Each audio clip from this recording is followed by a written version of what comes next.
राधिका अपने पति के लिए जूस बना रही थी, तभी राधिका की छोटी बहन रितिका का फोन आता है और राधिका अपनी बहन से कहती है, कमाल है रितिका, मैं अभी अभी तुम्हें याद कर रही थी। उधर से रितिका ने कोई जवाब नहीं दिया तो राधिका बोलती है, क्या हुआ रितिका, आज उदास क्यों है। उधर से रितिका रोने लग जाती है और कहती है, दीदी अभी अभी मेरे मोबाइल पर एक फोन आया है, किसी अनजान आदमी का है, जो कहता है मेरे पास तुम्हारी गंदी गंदी तस्वीरें हैं, उन तस्वीर को मैं इंटरनेट पर डालूंगा, अगर तुम मेरी बातें नहीं मानोगे। उसने कहा, क्या होगा अगर तुम मेरी बात मानोगे तो मैं तुम्हारी फोटो को इंटरनेट पर नहीं डालूंगा, नहीं तो तुम्हारी फोटो को मैं वायरल कर दूंगा और तुम्हारी बहुत बदनामी होगी। तब राधिका ने रितिका से कहा, रितिका ऐसे ही कोई गलत नंबर होगा, कोई सिरफिरा ऐसे ही तेरे मजे ले रहा होगा, तू डर मत, कुछ नहीं होगा ऐसा वैसा।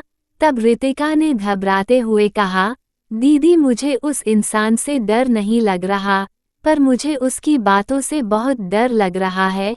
ये कहकर रितिका रोने लगी। तभी राधिका ने कहा, तो बताना उस इंसान ने क्या कहा है तुझे। तब रितिका बोली, उसने मुझे कहा है कि अगर वह मेरी फोटो इंटरनेट पर नहीं डाले तो मुझे उसकी सारी मांगें पूरी करनी होगी। उसने कहा है कि आज रात वह मेरे घर पर आएगा। और इतना कहते ही रितिका जोर जोर से रोने लगी और रोते रोते बोली, दीदी मुझे उसकी बातें सुनकर घिन आ रही है, ऐसा लग रहा है जैसे उसने मेरे साथ कुछ गलत कर दिया हो।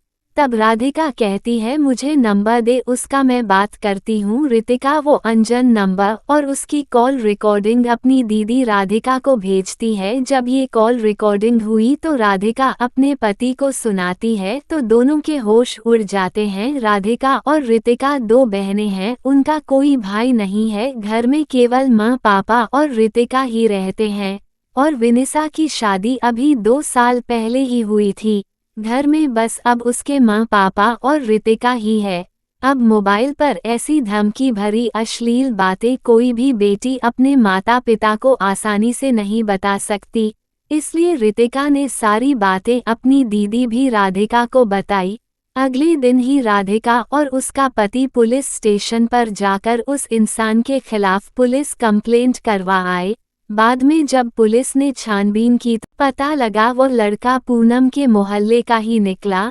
वो एक आवारा किस्म का लड़का है, वो पहले भी कई लड़कियों को छेड़ता था, लेकिन किसी ने भी उसके खिलाफ पुलिस में शिकायत नहीं की थी, इसलिए वो अब ये हरकत करने लग गया। पुलिस ने उसको पकड़कर जेल में डाल दिया। रितिका के साहस की वजह से ही आज वो पकड़ा गया था। राधिका और रितिका दोनों बहनें ही आज बहुत खुश थीं। आज भी हमारे समाज में उस जैसे मानसिक रोगी बैठे हैं जो हजारों लड़कियों की आत्मा के साथ खिलवाड़ कर रहे हैं। इनमें से कुछ लड़कियां तो मजबूत होती है जो ऐसे रोगियों को अच्छा सबक सिखाती है, और कुछ लड़कियां उनसे डर जाती है और उनकी मांगों को पूरा करते करते उनकी घिनौनी नजरों का शिकार बनती है। पर आज समय आ गया है कि ऐसे मानसिक रोगियों को हम लड़कियां ही सबक सिखा सकती हैं, इसलिए लड़कियों को उनसे डरने की बजाय उनका डटकर सामना करना चाहिए। इसलिए आप भी हमेशा सजग रहें, सतर्क रहें, हमेशा निडर होकर ऐसे लोगों के खिलाफ पुलिस में शिकायत जरूर करें। ऐसे लोगों के खिलाफ शिकायत कहाँ करें? आपके स्थान के पुलिस स्टेशन के में। महिला हेल्पलाइन गरिमा -7 अरब 89 करोड़ 10 लाख